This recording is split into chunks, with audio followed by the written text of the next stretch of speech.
বিসমিল্লাহির রহমানির রহিম।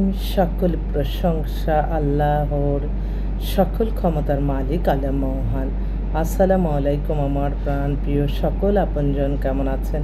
আমি আপনাদেরই সামান্য একজন কান্তা আপা আবারও চলে আসলাম আপনাদের মাঝে অসংখ্য সুখবরের বার্তা নিয়ে। আমার ভিডিওটা যারা দেখবেন অবশ্যই শেয়ার করে দেবেন, সাবস্ক্রাইব করে নেবেন। আলহামদুলিল্লাহ, আলহামদুলিল্লাহ, আলহামদুলিল্লাহ। আল্লাহ মহানের কাছে হাজারো লক্ষ কোটি শুকরিয়া আদায় করছি। আল্লাহ মহান মানুষের কল্যাণে কাজ করার তৌফিক দান করেছেন বলে আমি কৃতজ্ঞতা প্রকাশ করছি আপনাদের প্রতি। আপনাদের সাহায্য সহযোগিতায় এই প্রতিষ্ঠানটি পরিচালিত হচ্ছে। এটা এমন একটা প্রতিষ্ঠান, এখান থেকে আমরা পাত্রপাত্রীর সন্ধান দিয়ে বিয়ের ব্যবস্থা করি। তো আপনাদের যাদের ঘরে বিবাহযোগ্য ছেলে মেয়ে আছে, ইনশাল্লাহ চলে আসবেন আমাদের কাছে। আমরা আপনাদের একটা ফোন নাম্বার দিব, আলহামদুলিল্লাহ বিয়ে হয়ে যাবে। তো এই যে এই একটা সেক্টর চালাতে কিন্তু আমাদের অনেক অনেক কস্টিং আছে, কিন্তু আমি সবসময় আমার ব্যবসাটাকে আমি কখনো অতি মুনাফালাভি করি না। এটা আমার বিজনেস না, এটা হচ্ছে অনেকগুলি মানুষের রিজিকের ব্যবস্থা হচ্ছে, প্লাস আপনাদের বিয়ে শাদীর মাধ্যমে আপনাদের জীবন পরিবর্তন হচ্ছে, আর আমাদের হয়তো রিজিকের ব্যবস্থা হচ্ছে। এর চেয়ে বেশি কিছু না। এটা একটা সিম্পল একটা পেশা। এখানে কোনো মানুষকে ঠকিয়ে না, মানুষকে হয়রানি করে না। যেটা সত্য সেটাই আপনারা আমাদেরকে দিবেন। আমরাও আপনাদেরকে বায়োডাটার ছবি প্রত্যেকের ফোন নাম্বার সহকারে দিব। আপনারা নিজ দায়িত্বে খোঁজখবর নিয়ে কাজ করবেন, কারণ কেউ কারো পরিচিত না। বিয়ে না হলে কিন্তু আমরা একে অন্যের আত্মীয়তাও না। তাই বিয়ের ব্যাপারে আপনারা যতটুকু পারেন নিজেরা নিজ দায়িত্বে খোঁজখবর নিয়ে কাজ করবেন। অনেক সময় দেখা যায় যে কাজটা যাতে দ্রুত গতিতে হয়, আমরা কিন্তু সব কিছুই আমি বলছি প্রত্যেকটা মানুষকে সততার সহিত থাকলে আপনি যে কোনো পেশায় আপনার রহমত বরকত আল্লাহ নিজেই দিবেন। আপনি হয়তো অনেক চাকচিক্য, অনেক গর্জিয়াস লাইফ করলেন মানুষকে ঠকিয়ে, কিন্তু এটার কিন্তু একটা রেজাল্ট আপনি পাবেন। সেজন্য অল্প কিছুর মাঝেই আমাদের আনন্দ থাকতে হবে, ভালোবেসে মানুষের কল্যাণে কাজ করতে হবে। তো আমি এই মুহূর্তে আসলে এমন কয়েকটা পাত্রী কালকে ভিজিট করলো আমাদের অফিসে, আমি তাদের কথা বলছি। আমি একটু কয়েকটা পাত্রীর কথাই বলছি, কারণ অফিসে অনেক লোক বসা। আপনারা হয়তো জানেন আমি সকাল থেকে একটু ব্যস্তই থাকি, নিজের এবাদত বন্দিগি তো আগে, তারপরে তো সব। আমার এই প্রতিটা সময় প্রতিটা মুহূর্ত যায়, মানে আমি বলতেছি এটা কোনো মানে অনেক কিছু নিজেকে হাজির করা তা না। হ্যাঁ, এটা ঠিক যে অনেক সময় দেখা যায় যে আজকে অনেকে ফোন করে বলতেছে আপা ফেসবুকে এত ছবি দিবেন না। আমি অবাক হয়ে যাই, আল্লাহর সৃষ্টি জিনিস। আল্লাহই তো মানুষকে মেধা দিয়েছে, আমাদের এই একটা সুযোগ আল্লাহ দিয়েছে, এই যোগাযোগ মাধ্যমটা। এই যোগাযোগ মাধ্যমে যদি আমরা ভালো কিছু করি, ক্ষতি কি? আমি একজন বয়স্ক মানুষ, হয়তো এই ডিসপ্লেতে আমাকে যা দেখতেছেন বাস্তব কিন্তু তা না। বাস্তব অনেক অনেক কঠিন। কথা যত সুমধুর, এই যে আপনারা হয়তো ফিল্টারে বা অনেক মেয়ে অনেক অনেক সুন্দর ছবি ফিল্টারিং করে দেয়, বাস্তব কিন্তু অনেক অন্যরকম। সেজন্য আপনারা কখনো মানে বাস্তবতা না দেখে কোনো কিছু বিশ্বাস করবেন না। আর আমি বাস্তবতার জন্যই আমার অফিস আছে। আপনারা অফিসে এসে ভিজিট করে আপনারা দায়িত্ব দিতে পারেন। আর যারা দূর দূরান্তে থাকেন আপনারা তো, আমি তো আলহামদুলিল্লাহ আল্লাহ মহানের কাছে হাজারো লক্ষ কোটি আবারও শুকরিয়া যে একটা ফোন নাম্বার দিয়ে বিয়ে হয়ে যায়। তো আমাদের সাথে যোগাযোগের নাম্বারটা আগে বলে নিই, অনেক সময় মনে থাকে না। 01783544124।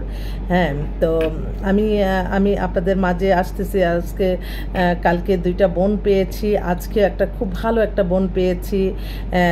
4টা পাত্রীর কথা বলবো। ওরা সবাই সিম্পল পরিবারের, ভালো একটা ছেলে চায়। একটা বোন সে কক্সবাজারে থাকে। মেয়েটা এত অমায়িক দেখতে, আসলে মানে বোঝাই যায় না যে সে গ্রামের কক্সবাজারের মেয়ে।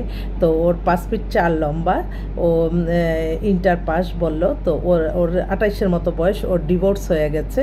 খুব নিঃসঙ্গতা বলে, আসলে অনেক গ্রামে গঞ্জে আমার অনেক বোনরা আছে, তাদের চরিত্র এবং ইমান ঠিক রাখার জন্য বিয়েটা তাদের ফরজ। তো মেয়েটা খুব কষ্টের মধ্যেই আছে বলল। তো আমি ওর কথা শুনে আমার নিজেরই খারাপ লাগলো। তো অনেকে আছে আমার ভাইরা, অনেক গরিব অসহায় মেয়ে, তাদের পুরা পরিবারটা উঠাই দেয়। তো যদি কেউ থাকেন আপনি যোগাযোগ করলে, দেশ হোক বিদেশ হোক, ভালো একটা ছেলে চায়, সৎ চরিত্রবান নামাজি। তো এই মেয়ের কথা হচ্ছে এত টাকা পয়সাও হতে হবে না, ভালো একটা ছেলে যে কিনা আমার ভরণ পোষণ করবে, আমার ফ্যামিলিটাকে একটু টেক কেয়ার করবে। তো সে ঠিক আছে ডিসপ্লে। আরেকটা বোন সে কুমিল্লা থেকে, ওর মাত্র 19 বছর বয়স, ও ম্যাট্রিক পরীক্ষা দিছে এবার। তো মেয়েটা পাতলা টাতলা স্লিম, অবিবাহিত, ভালো একটা ছেলে চায়, মধ্যবিত্ত পরিবারের মেয়ে, গ্রামে থাকে। তো অনেকেই আছে এরকম চায়। আরেকটা বোন ওয়ারি থেকে আসছে, মেয়েটা অপূর্ব সুন্দরী, এক কথাই ওরও নামমাত্র একটা ডিভোর্স আছে, ওরও 27-এর মতো বয়স, 5 ফিট 4 লম্বা, MBA করা। তো ওর জন্য একটা ভালো একটা ছেলে চাচ্ছে। আরেকটা বোন সেও মাস্টার্স করা, ও একটা জব করে, ও মেয়েটা দেখতে অনেক সুন্দর, 5 ফিট 2 লম্বা, ওর বয়সটা কত হবে 35, কিন্তু দেখলে বোঝা যায় না, অনেক সুন্দর। তারা আমাদেরকে ইনভাইট করে বাইরে খাওয়ালো টাওয়ালো, মানে আমি দেখলাম অনেক মেয়ে আছে। আমি তো সবসময় বলি যে অনেক মেয়েদের আমাদের বেশি চাহিদা কিন্তু অনেক এর মাঝেও কিন্তু অনেক ভালো পড়ে যায় না, যে তাদের চাহিদা কম কিন্তু তারা একটা ভালো একটা ছেলে চায়, এত অর্থবিত্ত না হোক, মোটামুটি দুজনে মিলে চলবে, সেরকম এই কথাগুলি ভালোই লাগলো। তো একটু জরুরি ভিত্তিতেই তারা চাচ্ছে। আরেকটা বোন সেও অবিবাহিত, তার মেয়েটার হচ্ছে ফ্যাশন ডিজাইনার, ওর বয়সটা হচ্ছে 23, 5 ফিট 4 লম্বা, পাতলা স্লিম, ফ্যাশন ডিজাইনার যেহেতু, ওর জন্য একটা ভালো ছেলে চাচ্ছে। ওর মা বলছে যদি শর্ট ডিভোর্স হয় আমাদের কোনো আপত্তি নাই। আরেকটা বোন তার মেয়েকে, আমার তো মনে হচ্ছে এত সুন্দর, মেয়েটা মাস্টার্স MBA কমপ্লিট করেছে, ও অবিবাহিত, 26-এর মতো বয়স, দেখতে অপূর্ব সুন্দর, আমি চোখের সামনে থেকে আমার ছবিটাই ফিরাতে পারছি না। তো ওরা ধানমন্ডিতে সেটেল, ওনার একটা চাকরিজীবী হোক, ব্যবসায়িক, ভালো ছেলে চাচ্ছে। তো আমি এই ডিসপ্লে করলাম আসলে ভালো কাজে, যেমন আসলে কেউ না কেউ মনে হয় থাকে সমাজে, মানুষের ক্ষতি করার চিন্তা ভাবনায় থাকে। মানে আমি অবাক হয়ে যাই কিভাবে মানুষের পিছনে লেগে যায়। তো আমি আপনাদের দোয়া চাই, আপনাদের দোয়া থাকলে হয়তো আমি এই প্রতিষ্ঠানটা পরিচালনা করতে পারবো। আমি আমার আল্লাহর গড়ে সালামত পৌঁছে দিলাম, আমার প্রিয় নবীজি রওজা মোবারকে সালামত পৌঁছে দিলাম, হযরত শাহজালাল শাহপরান মাজারে আমার সালামত পৌঁছে দিলাম, আজমির শরীফে আমার সালামত পৌঁছে দিলাম, সকল আউলিয়া আল্লাহর দরবারে সালামত পৌঁছে দিলাম। আর যাতে শত্রু যাতে মিত্র হয়ে যায় আল্লাহ, সেই দোয়া চাই। আর কোনো খারাপ লোকের চোখে যাতে আমার এই ভিডিওটা না পড়ে। মানুষ অনেক কিছু বানিয়ে, মিথ্যা কাল্পনিক গল্প বানিয়ে কিন্তু মানুষ অনেক সময় মানুষকে হয়রানি করতে চায়। আমি তার থেকে আপনাদের দোয়া চাই। আপনাদের দোয়া থাকলে হয়তো ভালো কাজ যেহেতু ছড়িয়ে যাচ্ছে, আল্লাহ তো দেখতেছে যে কার কি করছি।